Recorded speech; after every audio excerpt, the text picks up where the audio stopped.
It's Sunday morning. ഇന്നാണെങ്കിൽ മാണിക്ക് ഓഫായിരുന്നു. അപ്പോൾ ഞാനും മാണി ആരും കൂടെ എവിടെയെങ്കിലും ഒന്ന് കറങ്ങാമെന്ന് വിചാരിച്ചു.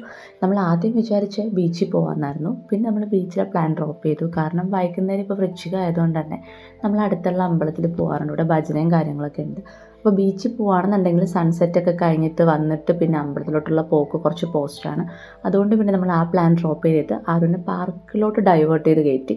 കാരണം ബീച്ചിലോട്ട് ഇറങ്ങിയാൽ പിന്നെ അവൻ വരത്തില്ല, നല്ല പോസ്റ്റാണ്. പാർക്കിലാകുമ്പോൾ കുറച്ച് സമയം കളിച്ചൊന്ന് ചില്ലായി കഴിഞ്ഞാൽ ഓക്കെയാണ്. അപ്പോൾ പിന്നെ പാർക്കിൽ പോകാമെന്ന് വിചാരിച്ച് അങ്ങനെ പോയതാണ്. ഒത്തിരി നാളായി നമ്മൾ പാർക്കിൽ ഇവിടെ വന്നിട്ട്. എനിക്ക് തോന്നുന്നു നമ്മൾ ലാസ്റ്റ് ടൈം ഇവിടെ വന്ന് ആരുടെ ലാസ്റ്റ് ബർത്ത്ഡേക്ക്, സെക്കൻഡ് ബർത്ത്ഡേക്കായിരുന്നു. ആ സമയത്ത് എന്തോ ഫോട്ടോഷൂട്ടിന് വേണ്ടിയിട്ട് ഇവിടെ വന്നിട്ടുണ്ടായിരുന്നു. അല്ലാണ്ട് ഇങ്ങോട്ട് നമ്മൾ വരലില്ല. കൂടുതലും ബീച്ചിൽ വരും പോകുന്നല്ലാണ്ട് ഈ പാർക്കിൻ്റെ അകത്തോട്ട് വലിയ കയറാറില്ലായിരുന്നു. ഒന്നത്തെ കാര്യം വിച്ചുവിന് ഇങ്ങനെ പാർക്കിൻ്റെ അകത്ത് പോയിരിക്കുന്നതിനോട് വലിയ താല്പര്യമല്ല.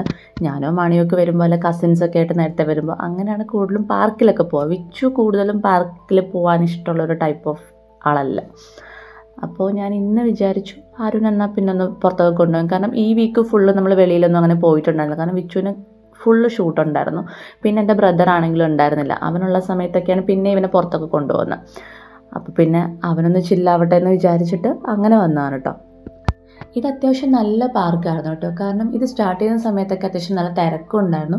പക്ഷേ ഇപ്പോൾ അവർ തീരെ മെയിൻറ്റെയിൻ ചെയ്യണില്ല, പറയാണ്ടിരിക്കാൻ പറ്റില്ല. ഫുൾ കാർഡായിരുന്നു കേട്ടോ. നമുക്കറിയത്തില്ലായിരുന്നു. ടിക്കറ്റ് എടുത്ത് അകത്ത് കയറി കഴിഞ്ഞപ്പോഴാണ് ഇവിടെ ഇപ്പോൾ ഈ ഒരു അവസ്ഥയിലാണ് നിൽക്കണേന്ന് നമുക്ക് തോന്നി. ഞാൻ പറഞ്ഞില്ലേ, നമ്മൾ ലാസ്റ്റ് ഒരു 1 ഇയർ മുന്നേ ആണ് ഇവിടെ വന്നിട്ടുണ്ടായിരുന്നത്. അല്ലാണ്ട് ബീച്ചിൽ വരും പോകുന്നല്ലാണ്ട് പാർക്കിലോട്ട് അങ്ങനെ കയറിയിട്ടുണ്ടായിരുന്നില്ല.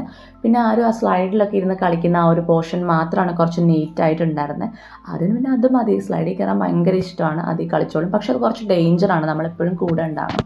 പിന്നെ മാണിയും കുറച്ച് നേരം അവൻ്റെ കൂടെ നിൽക്കുകയും കളിക്കുകയൊക്കെ ചെയ്തു. പുള്ളിക്ക് ഇങ്ങനെ ഓടി ഓടി എല്ലാത്തിലും കയറണം, അങ്ങനത്തെ ഒരു ഇതാണ്.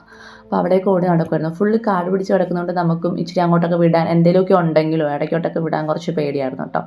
അപ്പോൾ ആരും അവിടേക്ക് നടന്ന് കളിച്ചു. ഇവിടെയാണെന്നുണ്ടെങ്കിലും അത്യാവശ്യം നല്ല വ്യൂ ആണ്, ഫോട്ടോസൊക്കെ എടുക്കാൻ നല്ല ലൈറ്റാണ്. അതുപോലെ നല്ല വ്യൂ ഉണ്ട്, അത്യാവശ്യം വ്യൂ ഉള്ള സ്ഥലമാണ്. പക്ഷേ ഫുള്ള് കാട് പിടിച്ച് വല്ലാണ്ടായി കിടക്കുന്നു. ഇവിടെയാണെന്നുണ്ടെങ്കിൽ കടലിൻ്റെ തൊട്ടടുത്തായതുകൊണ്ട് തന്നെ കടലിലോട്ടൊരു ചെറിയൊരു കൈത്തോട് പോലെ പോകുന്നുണ്ട്. അത് കാണാൻ നല്ല രസമാണ് കേട്ടോ. നമുക്കിന്ന് പ്രത്യേകിച്ച് വേറെ പ്ലാനിങ്ങോ കാര്യങ്ങളോ ഒന്നും ഉണ്ടായിരുന്നില്ല. ആരുടെ 1-2 ഫോട്ടോസും പറ്റുകയാണെങ്കിൽ എടുക്കാമെന്നൊക്കെ വിചാരിച്ചിട്ടാണ് വന്നത്. പക്ഷേ ഇവൻ എന്താണെന്നറിയില്ല, ചെറുതിലെ ഒരു ടൈമിൽ ഇവൻ പോസ്റ്റ് ചെയ്തൊക്കെ നിൽക്കായിരുന്നു. പക്ഷേ ഇപ്പോൾ ഇവനെ കിട്ടത്തേ ഇല്ല. കാരണം ഇവൻ അടങ്ങി നിൽക്കില്ല. ഇപ്പോൾ എൻ്റെ കയ്യിലാണെങ്കിൽ ഇവൻ്റെ ഫോട്ടോസൊന്നും റീസെൻ്റ് എടുത്ത ഫോട്ടോസായിട്ട് അങ്ങനെ ഇല്ല. ഫുൾ വീഡിയോസും ബൂമറാങ്കൊക്കെയാണ്. കാരണം ഫോട്ടോസ് എടുക്കാമെന്ന് നിന്ന് തരാറില്ല. എന്നോട് എല്ലാവരും ഇങ്ങനെ ഫോട്ടോസൊക്കെ ഇടുമ്പോൾ വിച്ചുവിൻ്റെ ക്ലോസ് ആയിട്ടുള്ള റിലേറ്റീവ്സൊക്കെ എന്നോട് ഇങ്ങനെ ചോദിക്കും, കുഞ്ഞിൻ്റെ ഫോട്ടോ എവിടെ, കുഞ്ഞിൻ്റെ ഫോട്ടോ ഇല്ലേ, നിങ്ങൾ കറങ്ങി നടക്കുവാണോ, അങ്ങനെയൊക്കെ. കാരണം കുഞ്ഞ് ഫോട്ടോ എടുക്കാൻ നിൽക്കാറില്ല, അവൻ ഫുൾ ഓട്ടോ ആയിരിക്കും. പിന്നെ ഞങ്ങൾ കുറച്ച് നേരം നിന്നപ്പോഴേ ചെറിയ ചൂടുണ്ടായിരുന്നു. പിന്നെ നമ്മൾ ഇറങ്ങാമെന്നൊക്കെ വിചാരിച്ചു. അപ്പോൾ ആരുനാണെന്നുണ്ടെങ്കിൽ ആ കാടിൻ്റെ ഇടയ്ക്ക് ഒരു കുതിര ഉണ്ട്. അന്ന് നമ്മൾ വന്നപ്പോൾ ഇതിൽ കയറി ഫോട്ടോ എടുത്തിട്ടുണ്ടായിരുന്നു. അപ്പോൾ അവൻ അതിൽ കയറിയിരിക്കണമെന്ന് പറഞ്ഞു. അപ്പോൾ ഞാൻ കാട് പിടിച്ചിടയ്ക്കിൽ പോകണ്ടെന്നൊന്നും പറഞ്ഞിട്ട് അവൻ സമ്മതിച്ചില്ല. പിന്നെ ജസ്റ്റ് കുറച്ച് സമയം അവിടേക്ക് നടന്നു. പിന്നെ വെളിയിലോട്ട് നമ്മൾ പതുക്കെ ഇറങ്ങി ഒരു ഐസ്ക്രീം പുറത്തുനിന്ന് കഴിച്ചിട്ട് നേരെ പോന്നു കേട്ടോ. അപ്പോൾ അത്രേ ഉള്ളൂ നമ്മുടെ കുട്ടി വീഡിയോ. ഇഷ്ടപ്പെട്ടാൽ ലൈക്ക് ചെയ്യുക, ഷെയർ ചെയ്യുക, സബ്സ്ക്രൈബ് ചെയ്യുക. മറ്റൊരു കാണുന്നവരെ ബൈ.